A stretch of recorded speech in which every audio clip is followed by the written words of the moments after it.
नमस्कार दोस्तों, मैं doctor Ayush Jain, consultant laparoscopic and general surgeon.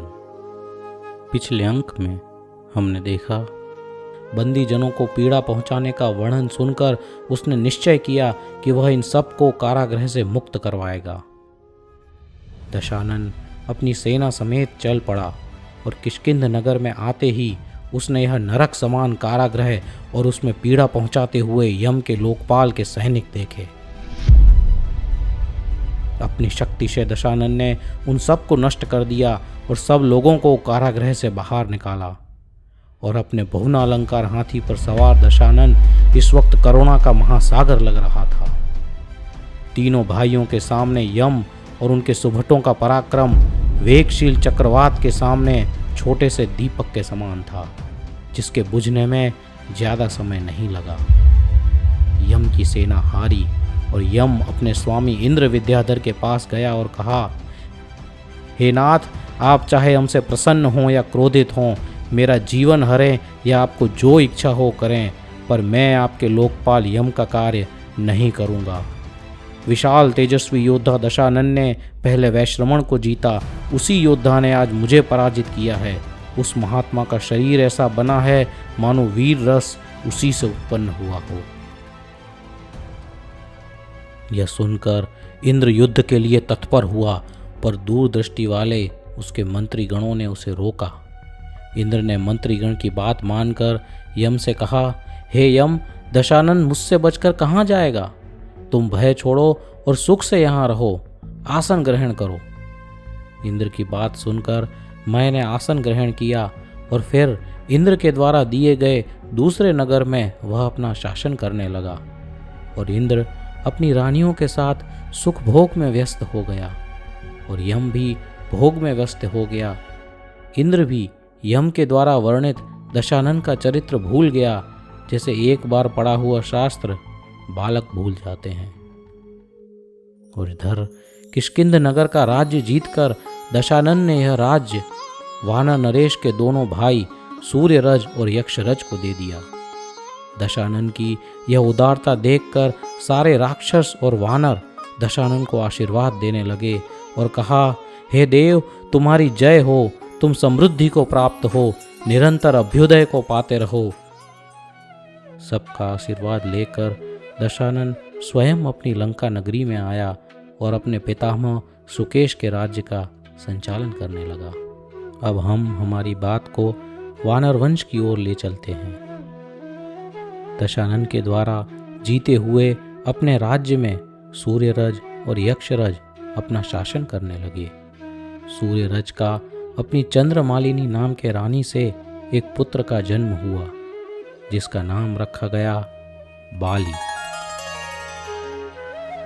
वानर वंश में उत्पन्न बाली विद्वान, कुशल और पराक्रमी था। कुछ समय पश्चात बाली के छोटे भाई का भी जन्म हुआ, जिसका नाम रखा गया सुग्रीव। वह भी नीतिज्ञ और मनोहर था। बाली और सुग्रीव दोनों ही भाई किष्किंध नगर के कुलभूषण थे।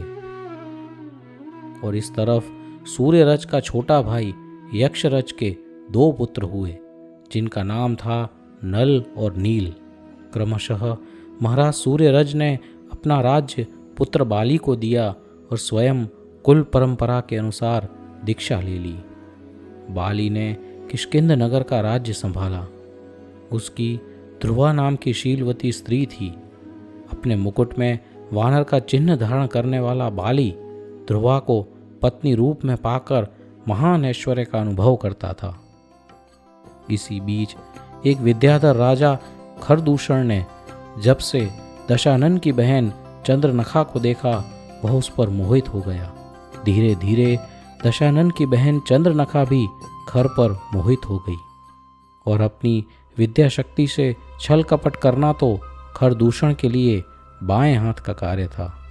छल से उसने एक बार जब दशानन लंका में नहीं था, तब उसकी बहन चंद्रनखा का अपहरण कर लिया।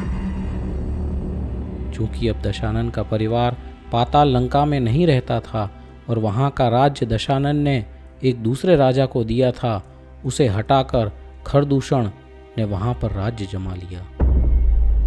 दशानन जब वापस आया तो उसे अत्यंत क्रोध आया और खर का अंत करने के लिए वह तत्पर हुआ। पर दूरदृष्टि रखने वाली उसकी पत्नी मंदोदरी ने कहा, आर्य पुत्र, जरा विचार कीजिए। खर दूषण उत्तम लक्षण वाला है और आपकी बहन के लिए उपयुक्त है, और चंद्रनखा भी उससे प्रेम करती है। उसे हराकर क्या लाभ? यह सुनकर दशानन ने अपना विचार बदला और अपने विश्वास पात्र 2 राक्षस मय और मारीच को भेजकर दोनों का विवाह करवा दिया। और पाताल लंका में दशानन के द्वारा नियुक्त राजा चंद्रोदर, जिसको खरदूषण ने हटा दिया था, वह निष्कासित होने के बाद अपनी पत्नी के साथ भटकने लगा और कुछ समय बाद उसकी मृत्यु हो गई और उसकी दीनहीन अनुराधा नाम की गर्भवती स्त्री से उसका पुत्र का जन्म हुआ, जिसका नाम विराध रखा गया। और इस तरफ दशानन अपनी लंका नगरी में भोग विलास से रहने लगा। एक बार एक दूत ने आकर किष्किंध नरेश बाली के पराक्रम की और वीरता की बहुत प्रशंसा की। दशानन को यह लगा कि बाली का कद बढ़ने लगा है और अगर ऐसा हुआ तो मेरी कीर्ति कम हो जाएगी। इसलिए उसने अपने विश्वास पात्र दूत से बाली को एक संदेश भिजवाया। दूत ने अपने स्वामी दशानन का संदेश बाली की सभा में पढ़ा। परम पराक्रमी दशानन, आपसे यह संदेश कहता है, मेरे पूर्वज कीर्ति धवल ने आपके पूर्वज श्रीकंठ की शत्रुओं से रक्षा की थी और उन्हें राक्षस वंश के आधिपत्य में रहे हुए वानर द्वीप का राज्य दिया था, जहाँ पर आपके वंश की शुरुआत हुई थी। वे महाराज कीर्ति धवल की आज्ञा में रहा करते थे और यह स्वामी और सेवक का संबंध पीढ़ी दर पीढ़ी चलता रहा। तत्पश्चात विद्याधर राजा इंद्र के सामने किष्किंध राजा पराजित होकर पलायन कर गए और बाली, आपके पिता सूर्यरज को विद्याधर राजा यम अपने नरकावास में कैसी यातनाएं देता था, यह मैं स्मरण कराना नहीं चाहता। और उनको उन घोर नरक से छुड़ाने वाला वीर मैं ही था। किष्किंध का राज्य मैंने जीता, फिर भी उदारतावश मैंने यह शासन आपके पिता को दिया। आपके पिता लंका राज्य की अधीनता में शासन करते रहे, अतः वानर नरेश बाली, आपको भी अपने पिता के समान हमारा अनुशासन स्वीकार करना चाहिए और तदनुसार व्यवहार करना चाहिए। आप सज्जन पुरुष हैं, आपको इशारा ही बहुत है। दूत की बात पूरे होते होते वानर नरेश बाली की सभा में सबके मुख उन्हीं की ओर थे। वानर नरेश बाली को यह बातें रुचिकर नहीं लगी। उन्होंने उत्तर दिया, हे दूत, लंकेश और किष्किंध नरेश का परस्पर मित्र का संबंध रहा है, स्वामी और सेवक का नहीं। हम स्नेह संबंध का स्वीकार करते हैं, पर स्वामी और सेवक का संबंध हमें मान्य नहीं। और अगर दशानन स्नेह संबंध बढ़ाने को तत्पर है तो हम भी तत्पर हैं, अन्यथा वे जैसा ठीक समझे। दूत ने यह उत्तर दशानन को कह सुनाया और इस तरफ दशानन को विश्वास था कि वानर वंश उसके कहे अनुसार चलेगा, क्योंकि दोनों वंश के इतिहास में राक्षस वंश ने वानर वंश की बहुत मदद की थी। पर दूत के उत्तर सुनकर दशानन को लगा कि अब वानर वंश को उसका स्थान दिखाना पड़ेगा कि दशानन की इच्छा ना मानने वाले का क्या परिणाम होता है। यह वही दशानन था जिसने नरकावास से कितने ही दीनहीन मनुष्यों को मुक्त किया था। यह वही दशानन था जिसने किष्किंध जीता था। यह वही दशानन था जो अपने अहंकार के बल पर बाली से युद्ध करने के लिए तैयार था। आगे क्या हुआ यह जानेंगे हम अगले अंक में। Please like, share and subscribe और आपके विचार हमें कमेंट सेक्शन में साझा कीजिए।